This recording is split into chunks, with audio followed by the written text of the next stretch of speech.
গল্প বলে শোনাচ্ছি। গল্পটির নাম হলো উড়ুক্ক ভূত। কবিগুরু শৈলান ঘোষ। সেদিন ঝড় উঠেছিল সাই সাই পাই পাই করে। অমনি ঝড়ের ঝাপটায় একটা ভূত বাগানে ঢুকে পড়লো। উড়ি বাবা, কি চেহারা ভূতটার! থ্যাবড়া থ্যাবড়া নাক, ড্যাবড়া ড্যাবড়া চোখ, আর ফিনফিনে ফুরফুর। হাত নেই, পা নেই, ধর কাটা নোড়া ছোটকানো ভূত। প্রথম ভূতটাকে দেখতে পেয়েছিল কাকের ছানাটা। সে ঝড়ে তার বাসায় ঘোপটি মেরে বসেছিল।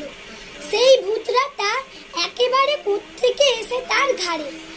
সেই না কে করে কেঁদে ওঠার আগেই ভূতটা তার ঘাড়ে সুরসুরি দিয়ে একেবারে পেয়ারা গাছের ফোকরে। পেয়ারা গাছে একটা কাঠবেড়ালি ডাল জড়িয়ে ঝড়ের হাওয়ায় দোল খাচ্ছিল। হঠাৎ ভূতটা তার সামনে হুমড়িকে পড়াতে সে বলল, ও মা গো, জল্লজান্ত ভূত গো, বলে সে ডাল ছিটকে অজ্ঞান হয়ে মাটির উপর লটকে পড়ল। তারপরে ভূত গেল আমড়া গাছে। আমড়া গাছে ছিল একটা হুতুম মুখো পেঁচা। সে দিনের আলোয় মাম দোবাজি লাগিয়ে দিয়েছিল। সে যেই না বাঁ চোখের পর্দা খুলে ডান চোখটা বুঝেছে, অমনি ভূতরা তার পিছনে ঘাড়ে সুরসুরি দিয়ে উঠল।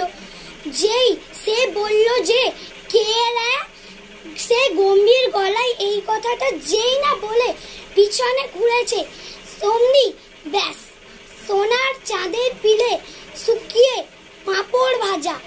অমনি হুতুম মুখো পেঁচাটা গলায় ঢোক গিলতে গিলতে বেচারা স্বর্গে গেলেন। তারপরে ঝড়ের তেজ বাড়লো, ভূত ছুটলো। ভূতকে দেখে ফড়িং ছুটলো, ফড়িংকে দেখে কাঠবেড়ালি ছুটলো, কাঠবেড়ালিকে দেখে চড়াই ছুটলো, শালিক ছুটলো। ছুটতে ছুটতে ভূতটা হেঁটে এসে একটা বেগুন গাছের কাঁটায় এসে পড়লো। বেগুন গাছের কাঁটায় একটা গুটি পোকা কুটকুট করে পাতা খাচ্ছিল। ভূতরা যেই না তার সামনে এসেছে, সেমনি গুটি পোকাটা অমনি সেপার থেকে এপারে ঘুরে পড়ল এবং মনে মনে বলতে লাগলো যে ছাই ভূত না আর কিছু। ব্যাস, অমনি চাঁদের পিলে শুকিয়ে পাঁপড় ভাজা হয়ে গেল। সমনি এমন বৃষ্টি এলো। তারপরে ভূতের চেহারাটা একদম ফাঁক, তার নাক এবং চোখ দিয়ে গলা রং বেরিয়ে এলো এবং যখন রং ফুরলো তখন মনে হলো কাকুর খবরের কাগজে কে যেন ভূতের ছবি এঁকেছে। নমস্কার।